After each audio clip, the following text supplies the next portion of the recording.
Michael Orlando, who sounds like an attorney. It sounds like someone that I would. It does sound like an attorney. That is essentially. That's what it sounds like. But we'll see. I got One Way New in studio. We've got everybody doing their thing. I got the Periscope. And One Way New joins us in studio. Jay Birdwells may join us on the old Skip Skyper in just a few moments. And Michael Orlando joins us on the old Skip Skype. Michael Orlando is not a high-profile attorney, as I said. Just from the way he's dressed, there's no way you could be an attorney. I would love to see you walk into court, though. I would love to see you walk into court in that getup. That would be fantastic. So, we were chatting with an interesting porn star before we got you on the line here. Wow. All I gotta say is, holy shit. And all I gotta say is, you are probably going to be very normal no matter what you say. That's okay. Because she was out of her mind, which is a good thing. So, Dead Girls Academy. Tell us a little bit about Dead Girls Academy. Well, it's technically my newer project. It's been going on now for over 2 years, and it's a rock band. You know what I mean? Yes. Yes.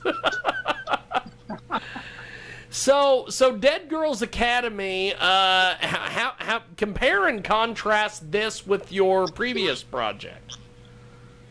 I would say, I don't want to be that stereotypical guy that says, it's heavier riffs and more melodic, but heavier riffs and more melodic. That's great. That is fantastic. Yeah, man. That's key. We have got a great guest with us today. He joins us today here on the old Skip Skype, the old Skype-a-rooney. And Jay Birdwells, I believe, has just chimed in here. She is going to join us, hopefully, on the old Skip Skype as well. And you can also find Dead Girls Academy on Twitter, DGA Band. And their brand new album is coming this fall. So, this brand new album, tell us a little bit about this, my friend. Well, it's been a year in the making. I've had it mixed, remixed, remastered. I've had many people aboard this ship getting this done, and we started off doing it with the label, then we started off doing it DIY, and then we're back with the label. So it's been a roller coaster ride, man, but I will be clear, I think this is the best and most honest work I've ever done, mainly because the last record, a lot of, Ronnie Radke wrote a lot of the lyrics, and this one's all mine. So it's just a step forward, I think. That's awesome.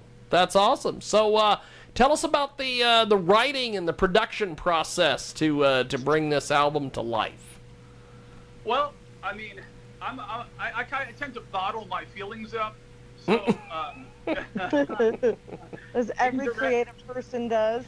Yeah, well, it's weird because, a lot of people need some sort of weird inspiration to start writing shit. But for me, it's once I sit down, I seem to regurgitate words. It's just like, where did that come from? And I'm thankful for that. And I think this album was just me trying to be as honest as I possibly could because, nowadays, man, with this emo rap and all this shit going down, like people are just spewing what they think, putting it on paper. Shit doesn't have to rhyme, and people are just, it just Shit makes doesn't sense, have to right? rhyme. I walk through the door, I smoke some weed, and everyone's like, "Yeah, I get you." So it's, That's I'm not awesome. shit like that, but it's more poetic, but it's along those lines. Is that the kind of style of the da da da da da da? No. What's cool is that I knew exactly what you meant. But no, I mean, I've screamed for like at least 20 years now, and I added a little bit of that in, but it's very melodic. It's more, I like to put an 80s twinge on everything. I like the word twinge. Uh-huh. A little bit of a Crew vibe or a AC/DC vibe. It's somewhere in the background of everything, but it's there. Yeah. That's awesome. Yeah. So we've got in. Go ahead, Jay. I just said that it was an 80s phrase. That's totally wicked. Wicked, exactly. I feel that word. So we've got also in studio with us today, One Way New. He is a photographer. He is a little bit of everything. He was a DJ until his brother stole everything from him, and now he's not a DJ. So do you have any questions here for Dead Girls Academy and Michael while we've got him here? Oh man, Dead Girls Academy. How did you come How up did you with come that? up with that name? Yes, the name. Oh, you want to know where I came up? Well, you know, I'm one for great names. You know what I'm saying? Because my last band's name was Vampires Everywhere. Yes. You know, and that came from the movie The Lost Boys. You guys know The Lost Boys? Oh yes, yes. Yeah. It is. So I'm a big fan of that, required man. viewing. What? It is required viewing at this show. Yes, yes. Everyone has seen that. Appreciate I it. have not. Sorry. Oh. What? That's a mistake. So, by the way, what are you drinking there, Michael? I'm on this crazy old-fashioned binge lately. I don't know about y'all, but I mean, Jack and Coke got old to me. That makes me feel like I'm on tour. And once you drink enough Jack, it tastes like syrup. So it's like, Oh. get up. I'll stick to Kraken. That's great. Kraken's good. You know what though? Kraken's rum, right? Oh, hell yeah. Oh man, see that pirates me out. Every time I drink rum, something fucking crazy happens, man. I don't understand why. It's crack to me, you know. I'll remember not to bring any Kraken when we interview you at Rocklahoma. Or do. You know? That's, That's where you want to go with it. now, of course, you know Michael from Vampires Everywhere, a.k.a. Michael Nagy's Porn Fantasy. And we have this photographer named Michael Nagy, and he is so obsessed with goth and vampire bands and anything with the term vampire in it. Nice. So when I told him you were going to be on today, he just was freaking out. So he may end up contacting you at some point for an interview on his YouTube channel. So be prepared to get an interview request from Michael Nagy. But so with the new band, what's been some of the reaction and feedback you've gotten? It's been interesting.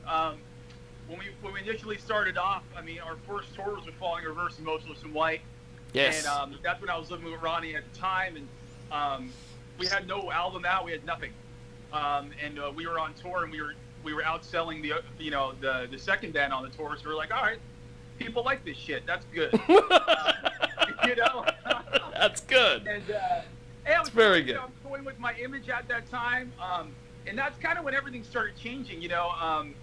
Jerry Lorenzo with this whole Fear of God thing, and everything going on, and hip hop mixing with rock and roll, and so I was trying to throw a lot of that in there because I'm a fashion whore, man. I like to be up to date, and I started experimenting with a lot of that, and people are very confused, and they're like, oh, all right, I get it, I get some of what you're doing. So as things progressed, I was like, well, I need to capture more of who I really am and put that in, and even though I can integrate what fashion is now, what music is now, I still need to hold on to the balls that I was given in the beginning, and that was a very big thing for me. So I think now people are going, okay, Michael, vampire just makes fucking sense to me. So it's just keeping it real, man. That's awesome. People like the real. That's awesome. Did you buy your shirt like that, or did you buy it brand new and then rip it? No, see, I bought it brand new. I attempted to make it cool on tour, and this is where it ended up. That's awesome. Is it meant to tease the I don't know, the roadies? Well, I don't know. You know what? I don't know. I'm finding sex appeal helps me in my persona, and I love attention, so this helps that. It's fantastic. Ass. That is fantastic. So, being out there with Dead Girls Academy, what have you been able to do since this whole pandemic thing and all the stuff going on with coronavirus and everything? Oh, so Yeah, crazy, right? Yes. Right when this shit hit, we were on. I mean, right when this shit hit, the U.S. was like, "Ah, shit's bad." We were on our way to Nashville. Oh We man. had canceled the tour with, I think, Alice Cooper's daughter's band, Visto Blanco. Yes. Yeah, we wanted to do it, but one of us got sick, our drummer, and we were like, "The fuck's he sick with?" Right? Uh-huh. So, Yeah. I'm not out to kill Alice Cooper's daughter, so that's not you know. yeah, weird. And then we canceled that, and I was like, "Oh fuck, I'm not let's out go to kill record in Alice Cooper's Nashville," daughter. because that sounds like a really good idea.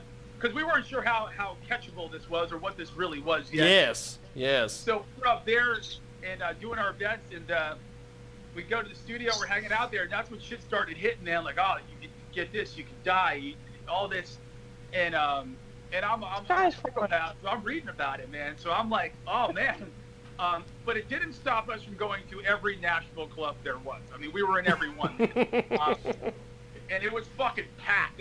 And of course, one dude comes up to me, you know, the drunk guy. "Hey, man, I would love to book your band at my venue." Hey, and man. he's spitting all over my face. And Yes. I'm like, "Oh, fuck, I've got it. This is it." I got the Rona. It's You know over. what I'm talking about? You know that one fucking guy. Yes. He's like this close to your face. You're like, "Come on, man." Anyway, I came back here. I felt a bit sick. No mask in the world's gonna help that, by the way. Exactly. Yeah, you need one of those. That's where those COVID shields come in handy. You're going to the bar, you're like, hold on, you know, you put it down a minute. I hate when people spit in my face. That is a fuck. Oh, bro, that's the worst shit. But you made an accident, but definitely don't want to spit in your face on purpose. Exactly. I think it's funny that in Tennessee, of all places, you ran into a guy that went, "Hey, man." Exactly. We used to have a guy who was on our TV show, Jiggy Jag TV, back in the day, and he was referred to as Ozzy, Auzzy, and Ozzy. That's how he started every conversation. "Hey, man." So. So when you were in Tennessee, did they take all this Corona stuff seriously at first, or were they just like, it's a Democratic plot? Yeah, bro, they were on some deer killing shit. They didn't give a fuck, bro. There was no care in the world. Honestly, you wouldn't think there was anything going on in Nashville when I was in Nashville. Zero. I mean, it was fucking packed, dude. Like it was crazy. That's like Kansas, where we go outside when the tornado sirens come on. That too. Right. That too. And when I lived in Florida, it was like when the hurricanes came, I was walking my dog, and I was like, "What's the big deal?" But it's, you know, that mentality. You know what? I try to adopt that mentality, even though I'm out of my fucking mind with shit. Like I have a problem with that.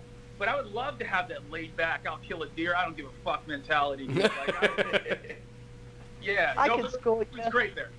That's awesome. That's awesome. So I guess before we let you go, this video for "This Is War." Tell us about the video. We're gonna play it here in a few moments. Oh, awesome. Well, I've shot it with Scott Henson. He's done a lot of stuff with me. He's been a friend for me like 15 years, and we did it right again. Timing. We did it right before the pandemic really got silly, and I was excited because, you know, I wanted to get something, you know, that was gonna be in a warehouse like every other band, because that's what I wanted. And then I wanted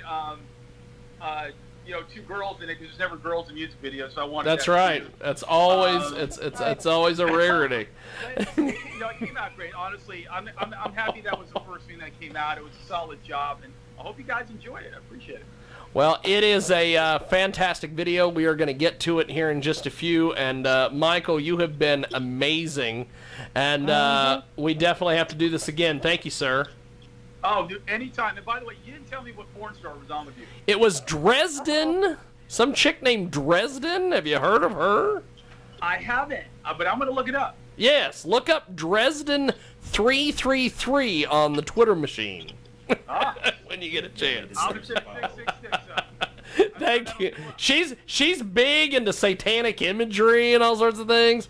She said that she has I guess Marilyn Manson at one point put out an officially licensed dildo, and it scared her so much that she's never put it inside of her except for one time, and she had to get paid for it.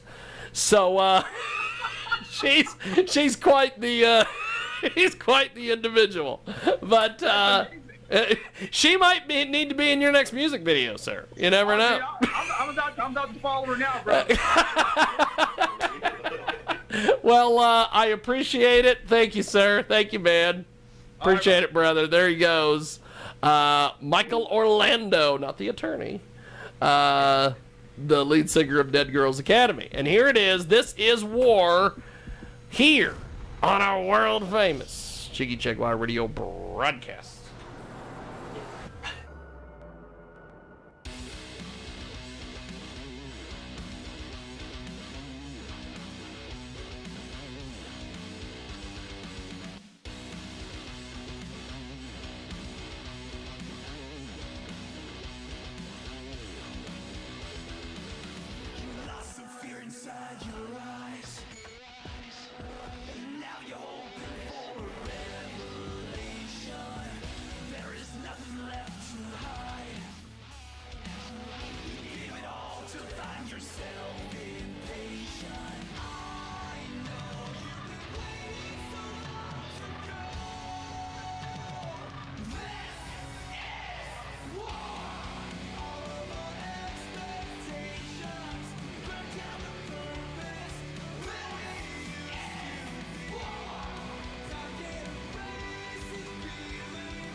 And it's that simple.